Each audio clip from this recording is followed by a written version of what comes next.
अस्सलाम वालेकुम। आज आपके साथ जो रेसिपी मैं शेयर करने लगी हूँ, ये नाश्ते के टाइम पे बनाने के लिए परफेक्ट रेसिपी है। क्योंकि अक्सर ऐसा होता है कि जो बच्चों ने खाना है वो बड़ों ने नहीं खाना, और जो बड़े खाते हैं वो बच्चे नहीं खाना चाहते। तो ये रेसिपी दोनों ही शौक से खाएंगे, बच्चे भी और बड़े भी। ये इतनी मज़े की बनती है और इसे आप नाश्ते के अलावा डिनर में भी बना सकते हैं। तो चलिए फिर बनाना शुरू करते हैं। तो पैन में हम ऑयल डाल देंगे आधा कप। ऑयल को हल्का सा गर्म करेंगे, उसके बाद हम इसमें डाल देंगे प्याज। तो मैंने दो छोटे साइज़ के प्याज ले लिए थे, जिन्हें बारीक नहीं काटा, बस मीडियम सा काट के मैंने डाल दिया है। अब इन्हें हम हल्का सा कलर देंगे, लाइट गोल्डन कलर करेंगे। उसके बाद फिर हम इसमें डालेंगे लहसुन अदरक कुटा हुआ। तो मैं आज पेस्ट नहीं डाल रही, मैं कुटा हुआ लहसुन अदरक डाल रही हूँ। आपको पेस्ट डालना हो तो पेस्ट भी डाल सकते हैं। अब लहसुन अदरक को भी हम हल्का सा गोल्डन कलर दे देंगे। उसके बाद फिर हम इसमें डालेंगे आलू। मैंने 4 मीडियम साइज़ के आलू ले लिए थे और इस तरह मैंने छोटे छोटे साइज़ में काट के डाल दिया है। आप थोड़े बड़े साइज़ के भी रख सकते हैं, लेकिन अगर आपको जल्दी बनाना हो तो थोड़े छोटे साइज़ के आलू डाल दें, ताकि वो जल्दी से गल जाए। अगर बड़े साइज़ के होंगे तो थोड़ा टाइम ज़्यादा लग जाएगा गलने में। अब हम आलूओं को थोड़ा सा भून लेंगे। आलूओं को यहाँ पे भूनने का ये फ़ायदा होगा कि ये जल्दी गल जाएंगे। इसीलिए ये दो फ़ायदे, एक तो छोटे साइज़ के रखें और दूसरा इसे प्याज और लहसुन अदरक के साथ डाल दें। 2 से 3 मिनट भूनने के बाद अब हम इसमें डाल देंगे टमाटर। तो 2 टमाटर मैंने चॉप करके डाल दिए हैं और साथ ही हरी मिर्ची भी डाल दी हैं। हरी मिर्ची अब आप अपनी पसंद के मुताबिक डाल सकते हैं। आपको ज़्यादा डालनी हो तो ज़्यादा भी डाल दें, इनका फ्लेवर बहुत ही अच्छा लगता है। तो हरी मिर्चों को इसीलिए शुरू में ही डाल दिया ताकि ये भी थोड़ी सी भुनी जाए और इनका भी बहुत ही ज़बरदस्त सा फ्लेवर आ जाए। तो टमाटर भूनते हुए हम यहाँ पे मसाले भी डाल लेंगे, ताकि मसाले भी हम अच्छी तरह से भून लें और टमाटर भी हमारे अच्छे से हो जाए। जिसके लिए अब मैं डाल रही हूँ 1 चम्मच नमक और 1 चम्मच इसमें मैं डाल रही हूँ पिसी हुई लाल मिर्च, क्योंकि हरी मिर्चें भी हमने डाली हैं। आधा चम्मच इसमें मैं डाल रही हूँ हल्दी और 1.5 चम्मच इसमें डाल दूँगी मैं धनिया पाउडर। तो ज़ीरा पाउडर मैं नहीं डाल रही, वो उसकी क्या रीज़न है वो मैं आगे जाके आपको बताती हूँ। साथ 2 चम्मच के बराबर पानी डाला है, ताकि हम मसालों को अच्छी तरह से भून लें। अब हम इसे अच्छे से भूनेंगे तो टमाटर के भूनते हुए ये होगा कि ये अच्छे से मैश हो जाएंगे और आलू भी हल्के से गल जाएंगे, बहुत ज़्यादा नहीं, बस हल्के से।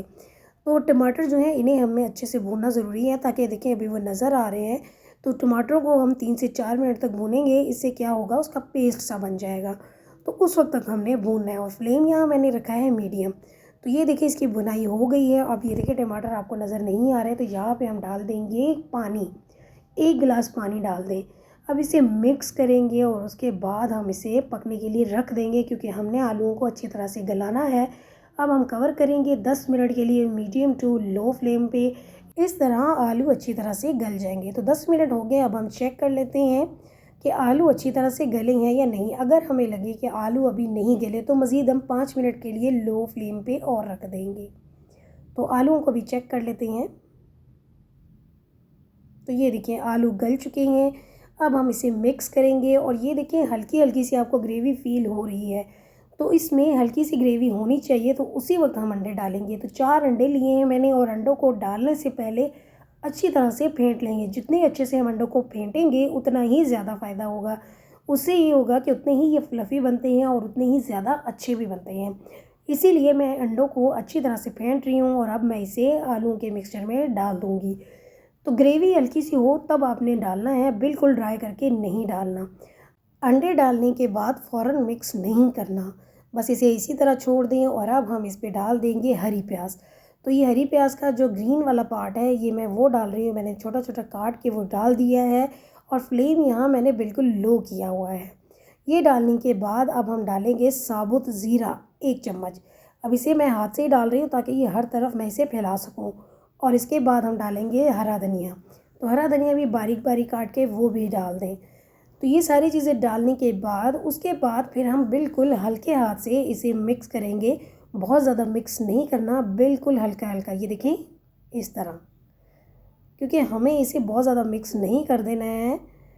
थोड़ा सा हमने इसे खड़ा खड़ा रखना है, ये देखें ऐसे, बस हल्के हल्के हाथ से मिक्स करेंगे ताकि ये ग्रीनरी जो है ये इसमें मिक्स ना हो।